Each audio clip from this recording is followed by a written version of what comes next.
Potentiometer या विभवमापी। तो जैसा कि नाम से स्पष्ट है, क्या करता है, विभव का मापन करता है या विद्युत वाहक बल का मापन करता है।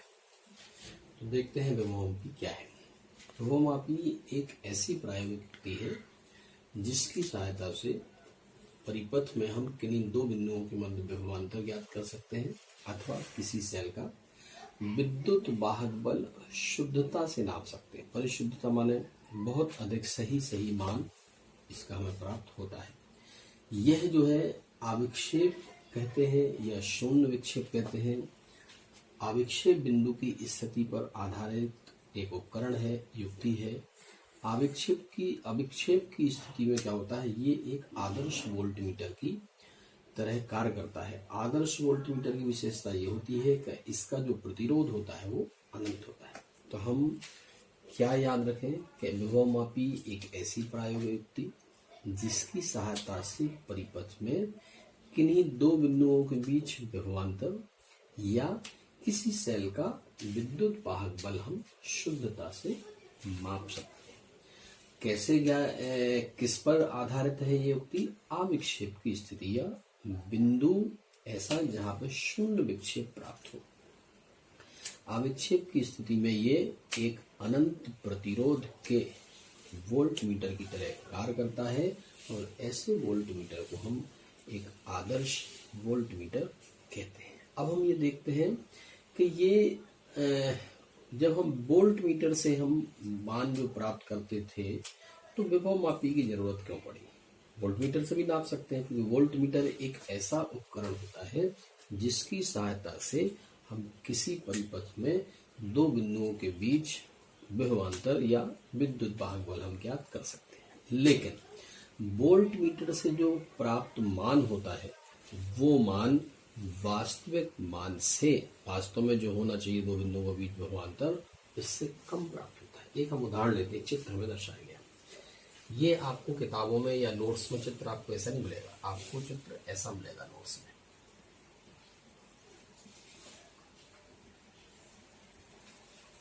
ये इसका मतलब है ये परिपथ कहीं ना कहीं से धारा आ रही है और आगे निकल रही है। तो कहाँ से आ रही धारा के लिए एक स्रोत लगा दिया हमने, एक बैटरी। यही होगा, ये आपको शायद समझ में आ गया होगा कि ये इस तरह का परिपथ है। ठीक है, तो अब हम इसमें क्या देख रहे हैं कि ये जो बैटरी है, इस बैटरी के कारण एक धारा इसमें प्रवाहित हो रही है, ये आई। अब जैसे ही आई धारा इस बिंदु, हमें करना क्या है, हमारा उद्देश्य है बिंदु ए और बी के बीच ये जो प्रतिरोध लगा है, जब इसमें से धारा बहेगी तो ओम के नियम के अनुसार धारा और प्रतिरोध का गुणनफल, इसमें से बहने वाली धारा और इस प्रतिरोध का गुणनफल यानी I इंटू आर क्या बताता है, इन दो बिंदुओं के बीच विभवांतर या विभव पतन को बताता है। तो अब हमें विभव पतन पता करना है, तो अभी हमारे पास ये भी नहीं है।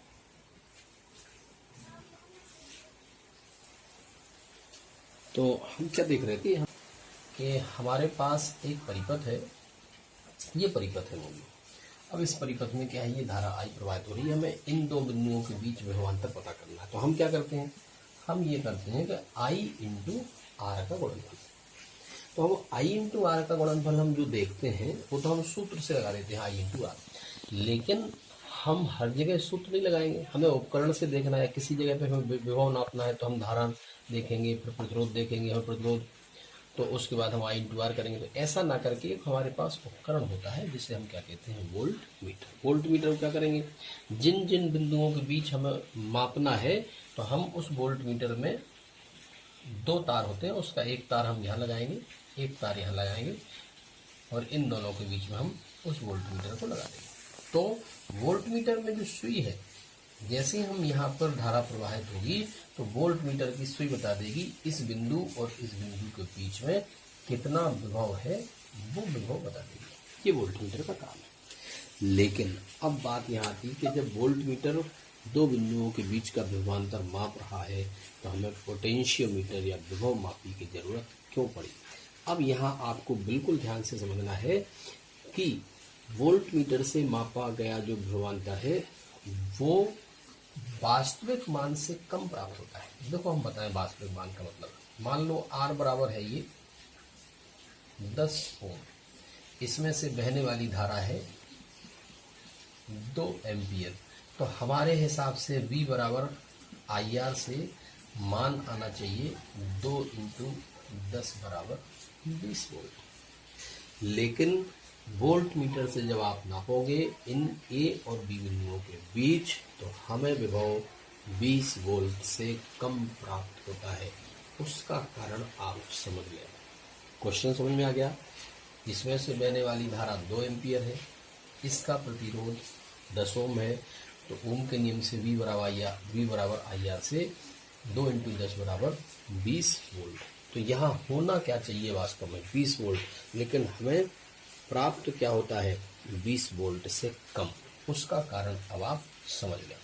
उसका कारण ये है कि जैसे ये धारा यहाँ से इस जंक्शन, इस संधि पर पहुंचती है तो ये धारा 2 भागों में बढ़ जाती है। अगर हम ये कहें इस रास्ते से जाने वाली धारा I1 है और इस रास्ते से जाने वाली धारा I' है या I2 है, तो I2 का जो मान होगा वो I में से I1 को हम घटा दें तो I2 निकल जाएगा। या ये कहो कि इसमें से जाने वाली धारा कितनी आई है I माइनस I'। कैसे पता चला? मान लो यहाँ से 10 एम्पियर की धारा कितनी आ रही थी 2 एम्पियर, 2 एम्पियर की धारा। अब 2 में से यहाँ से जा रहा धारा के लिए 2 रास्ते हैं, क्योंकि जो विभव मापी है उसमें जो लीड लगे हैं, तार लगे हैं, तार में भी चालक होता है। चालक होगा तो कुछ प्रतिरोध होगा तो धारा भी उसमें परिपथ पूरा हो रहा तो धारा प्रवाहित होगी। तो यहाँ से जो धारा बही उस धारा का मान लो 0.2 एम्पियर। कितना है 0.2। 2 में से 0.2 तो यहाँ चली गई, बाकी वो चीजें उधर चली गई। इस धारा को आप ऐसे समझें कि जैसे घरों में पाइप की लाइन आ रही है पानी की, ये पाइप लाइन पानी चल रहा था, आपने बीच में एक रास्ता आया और इस रास्ते पे एक नल का कनेक्शन ले लिया, क्या होगा पानी इधर से भी जाएगा और इधर से जाएगा। अब जो पानी यहाँ से आ रहा है क्या वो पूरा जाएगा? यहाँ से नहीं, यहाँ से जाएगा और उसके बाद बचा हुआ कहाँ से जाएगा? यहाँ से। तो ऐसी धारा में 2 एम्पियर की धारा आई, तो यहाँ से मान लो 0.2 एम्पियर यहाँ निकल गई, तो बाकी कितनी बची 1.98, वो कहाँ जाएगी? इस रास्ते पर। तो जब 1.98 इस रास्ते पर जा रही है तो 1.98 इंटू प्रतिरोध कितना था 10, तो मान कितना आया 19.8 वोल्ट, जबकि वास्तविक मान क्या है 20 वोल्ट। तो इसका मतलब ये हुआ कि ये जो विभवांतर है वो इसलिए कम आया क्योंकि इस रास्ते से जाने वाली धारा को तो हम क्या मानना है 2 एम्पियर, लेकिन जब हम वोल्टमीटर से नापेंगे तो वो 2 एम्पियर इस रास्ते से नहीं जाएगी बल्कि 2 एम्पियर से कुछ कम जाएगी। क्यों? क्योंकि कुछ धारा तो जाएगी वोल्टमीटर से होके, जिससे इसका पॉइंटर, इसका संकेतक आगे घूमेगा, जिससे वो 2 बिंदुओं के बीच विभवांतर बताएगा। तो आप इससे ये समझ जाएं कि जो परिपथ की जो मुख्य धारा है, मुख्य धारा का एक छोटा सा अंश वोल्टमीटर से प्रवाहित होता है। इस कारण से इस A और B बिंदुओं के बीच में जो धारा है वो मुख्य धारा से मान क्या प्राप्त होता है कम, यानी I1 का मान जो इस रास्ते से है वो इस I से क्या प्राप्त होता है कम। इसलिए VAB का मान I1R होता है, ना कि IR।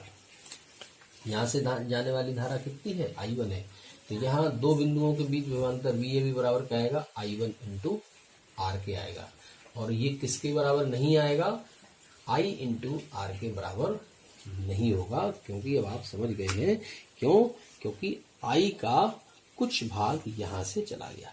जब यहाँ से चला गया तो यहाँ से बहने वाली धारा I नहीं है, I से क्या है कुछ कम है। जब धारा कम हो जाएगी तो धारा इंटू प्रतिरोध का गुणनफल जिसे हम विभवांतर कहते हैं वो भी कम हो जाएगा। तो हम ये कह सकते हैं कि वोल्ट मीटर से मापा गया मान वास्तविक मान से कम प्राप्त होता है। लेकिन अब जब हमें चाहिए कि बिल्कुल शुद्ध चाहिए कि इतना ही हो, जब इतना ही हो तो ये तो तभी प्राप्त होगा जब इसमें से कोई धारा ना जाए वोल्टमीटर में। यही काम करता है पोटेंशियोमीटर या विभव मापी। विभव मापी जब हम परिपथ में उपयोग में लाते हैं तो विभव मापी में से बहने वाली धारा का मान शून्य होता है। वो इसलिए उसे कहते हैं शून्य विक्षेप की स्थिति। उसमें लिखा है अविक्षेप बिंदु की स्थिति या शून्य विक्षेप की स्थिति पर वो आधारित होता है। जब विक्षेप शून्य होगा तो कोई धारा नहीं बहेगी, धारा नहीं बहेगी तो वो पूरी की पूरी धारा वहीं से बहेगी जहां पे हमें विभवांतर ज्ञात करना है। इसलिए विभव मापी के द्वारा मापा गया मान वोल्ट मीटर के द्वारा मापे गए मान से अधिक शुद्ध प्राप्त होता है। तो अब हमें ये देखना है कि विभव मापी वास्तव में किस तरह का दिखता, कैसी संरचना क्या होती है, यानी क्या क्या चीजें विभव मापी में हम इस्तेमाल करते हैं। तो विभव मापी में जैसा कि इस चित्र में दर्शाया गया, ये चित्र जो है वो वापस में यहाँ एक एक करके बना रहा हूँ ताकि बाद में आपको ये समझ में आ जाएगा। विभव मापी में क्या होता है, 10 मीटर लंबा तार होता है, यानी एक एक मीटर के 10 टुकड़े होते हैं। जैसे ये हम आपको 10 टुकड़े बना रहे हैं यहाँ, एक एक मीटर लंबे।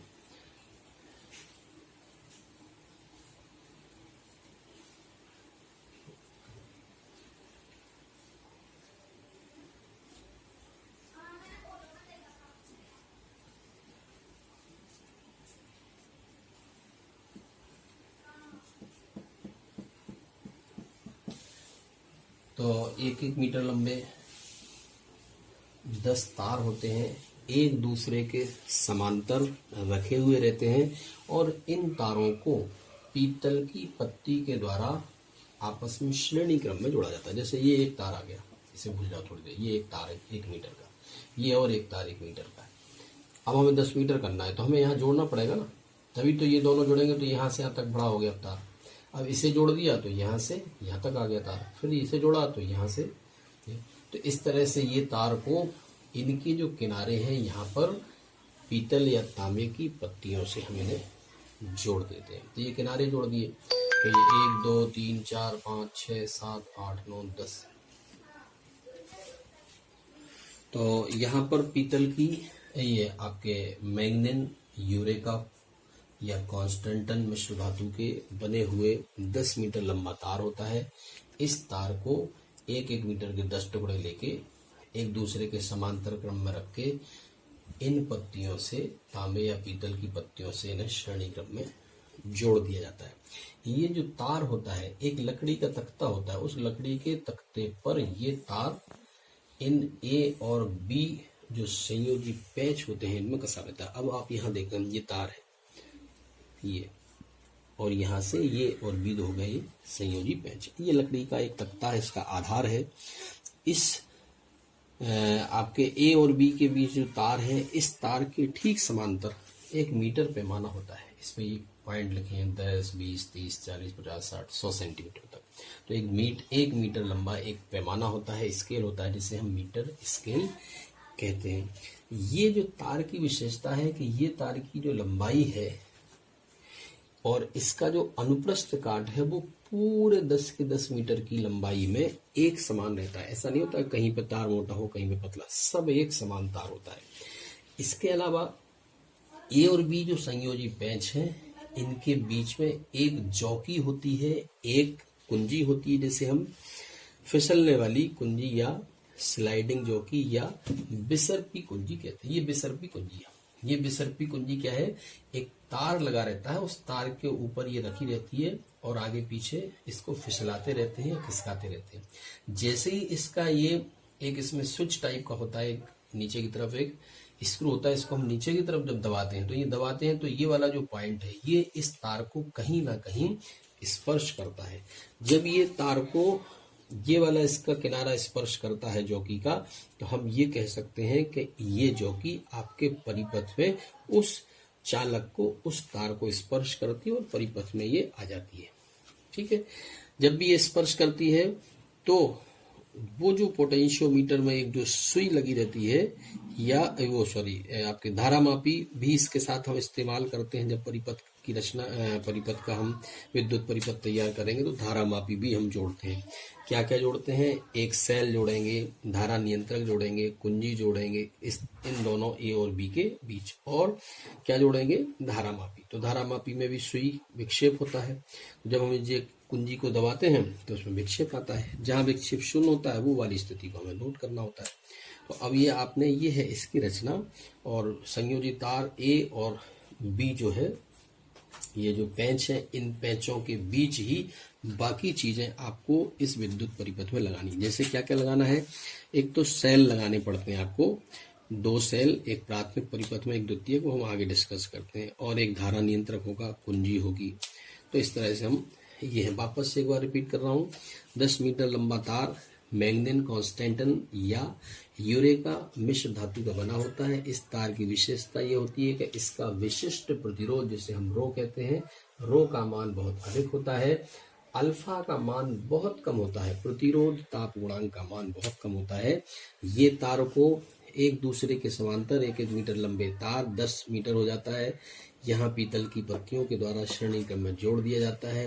इन दोनों तारों की जो सिरे हैं, एक किनारा और दूसरा किनारा, संयोजी पैच लगे रहते हैं इस तरह के यहाँ पर, और इन पैचों की सहायता से इसको जोड़ दिया जाता है।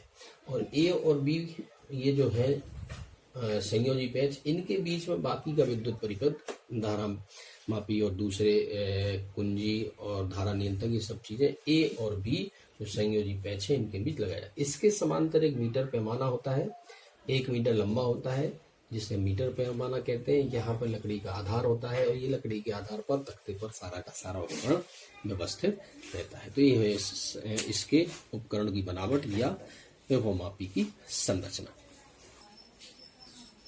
अब हमें क्या है, विभवमापी का जो सिद्धांत है वो अब हमें ज्ञात करना है। तो विभवमापी का सिद्धांत ज्ञात करने के लिए सबसे पहले हम विद्युत परिपथ तैयार करते हैं, और विद्युत परिपथ में हमें 2 महत्वपूर्ण जो सावधानियां हैं वो याद रखनी है कि इसमें 2 तरह के परिपथ होते हैं, प्राथमिक परिपथ कहलाता है और एक द्वितीयक परिपथ कहलाता है। प्राथमिक परिपथ में हम क्या करते हैं, वो सेल जोड़ते हैं जिसका कि हमें पहले से विद्युत वाहक बल मालूम हो, यानी ज्ञात मान का सेल जोड़ते हैं, जिसे हम मानक सेल कहते हैं। तो मानक सेल वो होता है, स्टैंडर्ड सेल होता है, जिसका विद्युत वाहक बल हमें पता होता है, उससे हमेशा हम प्राथमिक परिपथ में जोड़ते हैं। और जिसका विद्युत वाहक बल ज्ञात करना है यानी अज्ञात है, उसे हम द्वितीयक परिपथ में जोड़ते हैं।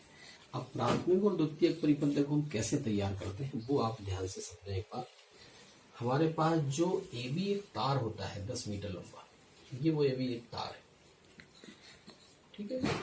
और इस AB तार को, चलो आपको हम इधर बता देते हैं कि ये हमारे पास ये AB तार है, और एक जो हमारे पास सेल है जिसे हम कह रहे हैं जो ज्ञात, जिसका विद्युत वाहक बल ज्ञात है वो सेल, एक और सेल जिसका हमें विद्युत वाहक बल ज्ञात करना है। इन दोनों के धन सिरों को हम इस बिंदु ए से जोड़ देते हैं। पहली चीज तो आपको ये विशेष रूप से ध्यान रखनी है हमेशा। अगर आप ऐसा नहीं करेंगे तो आप कभी भी ये प्रयोग नहीं कर पाएंगे और विद्युत वाहक बल का मान ज्ञात नहीं कर पाएंगे। पहली चीज ये जो मानक सेल है, इसके साथ एक हम धारा नियंत्रक RH, एक कुंजी कोई केबल मान लो, इसे हम जोड़ देते हैं, और इसका दूसरा सिरा हम इस तार के B सिरे से जोड़ देते हैं।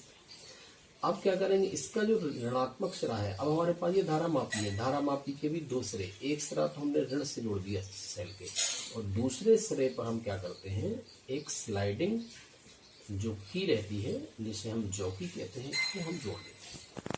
तो इधर जो परिपथ है AB के ऊपर वाला, इसे तो हम प्राथमिक परिपथ कहते हैं, और AB से नीचे वाला जो परिपथ है इसे हम द्वितीयक परिपथ कहते हैं। जैसा कि यही चित्र आपको यहाँ दर्शाया गया है। यहाँ हमने अलग से क्यों बनाया, ताकि आपको पता चल जाए परिपथ को जोड़ना कैसे। तो परिपथ को जोड़ने के लिए आपको 2 बातों का विशेष ध्यान रखना है। एक बात तो ये कि सेल के जो धन सिरे हैं, ये मानक सेल है जिसका विद्युत वाहक बल ज्ञात है, और ये अज्ञात विद्युत वाहक बल का सेल है जिसे हम प्रयोग में ला रहे हैं ज्ञात करने के लिए। इस सेल का विद्युत वाहक बल E या ES है। इसका धन सिरा सेल के एक बिंदु A पॉइंट से हम जोड़ देते हैं। ये विभवमापी के एक बिंदु A से हम जोड़ देते हैं। A और B क्या है, पूरे तार की लंबाई है 10 मीटर। इसका ऋणात्मक सिरा धारा नियंत्रक से जोड़ा, धारा नियंत्रक के पहले सिरे से, धारा नियंत्रक का दूसरा जो सिरा है उसको हमने कुंजी से जोड़ दिया, कुंजी का दूसरा सिरा है जो हमने B से जोड़ दिया। इसके बाद इसका ऋणात्मक सिरा में धारामापी के एक सिरे से धारामापी का दूसरा सिरा इस जॉकी से हमने जोड़ देते। इस तरह से आपके लिए विद्युत परिपथ तैयार हो जाता है। और ये जो परिपथ होता है वो प्राथमिक परिपथ होता है और ये नीचे जो परिपथ होता है वो द्वितीयक परिपथ होता है। यानी AB के ऊपर वाला प्राथमिक और नीचे वाला परिपथ द्वितीयक परिपथ होता है। दूसरी मेन जो सावधानी वो याद रखनी है कि जिस सेल का विद्युत वाहक बल ज्ञात है और जिसका ज्ञात नहीं है, ज्ञात वाले का जो विद्युत वाहक बल है वो हमेशा अज्ञात से ज्यादा होना चाहिए। यानी EP का मान ES से ज्यादा, E या ES से ज्यादा होना चाहिए।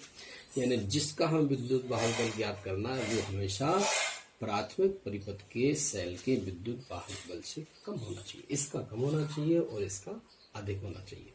जिससे तुलना कर रहे हो वो ज्यादा और जिसकी तुलना कर रहे हो वो कम होना चाहिए, या जिस ज्ञात कर रहे हो वो कम होना चाहिए।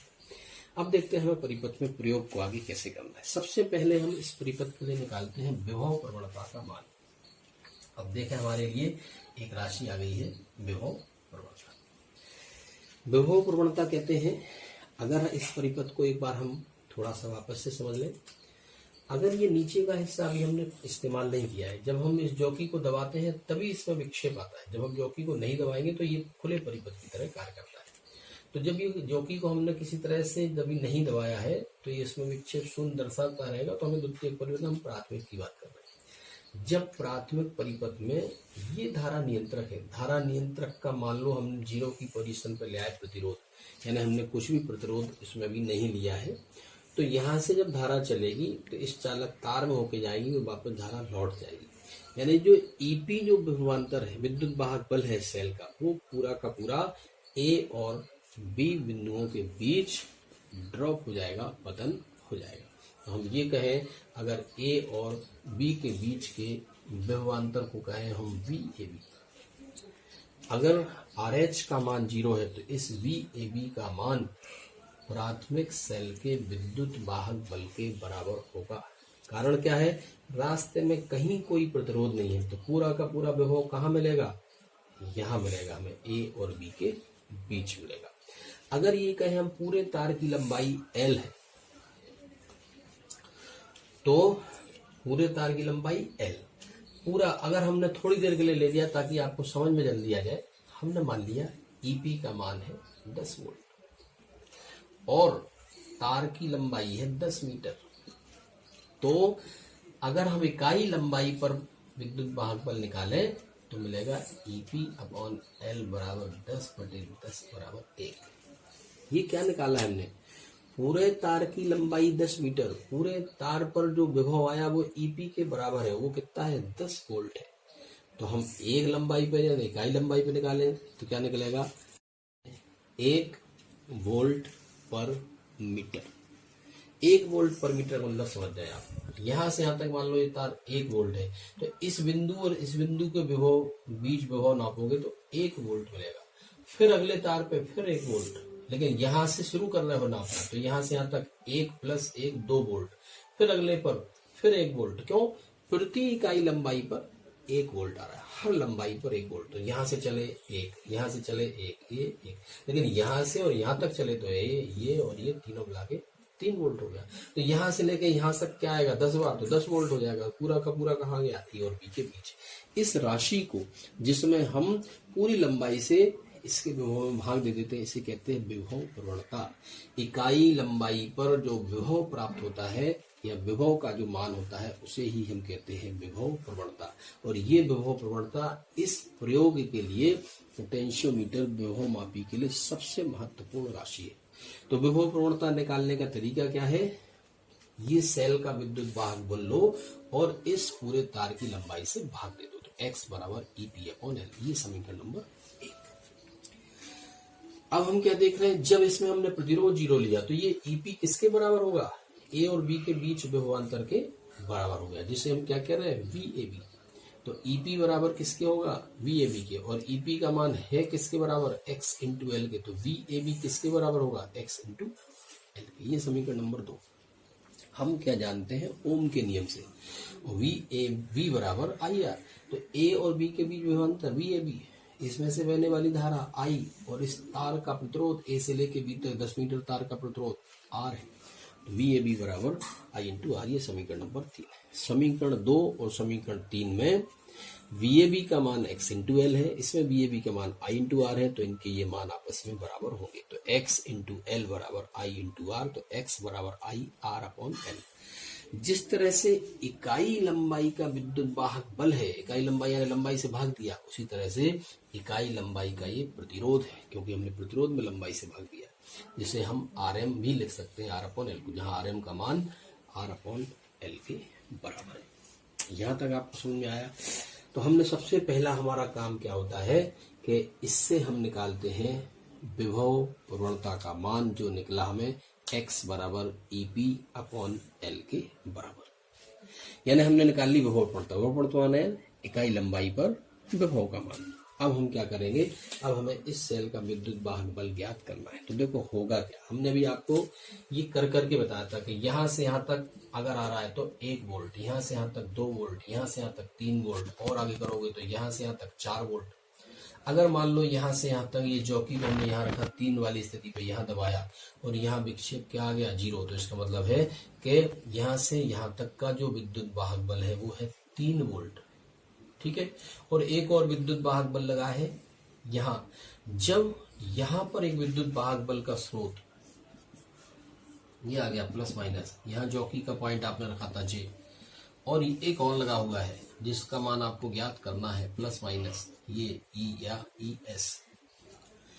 तो ये जब ये दोनों के मान, यहाँ का विभव यहाँ के विभव यानी ये 3 वोल्ट है, और इस धारा मापी में विक्षेप 0 आ रहा है, इसमें विक्षेप तो 0 तब आएगा जब यहां से लेके यहां तक इस परिपथ में बहने वाली धारा का मान 0 हो गया। परिपथ तो पूरा हो रहा है, क्लोज है, परिपथ बंद है, लेकिन धारा 0 हो गई और ये धारा मापी का विक्षेप बता रहा 0। ये केवल तभी संभव है जब दो बिंदुओं के बीच विभवांतर में मान 0 हो या विभव के मान समान हो। तो यहां से यहां तक का जो विभव है वो यहां से यहां तक के विभव के बराबर होगा, अर्थात यहां से यहां तक जो विभव पतन हुआ है वो इस सेल के विद्युत वाहक बल के बराबर होगा।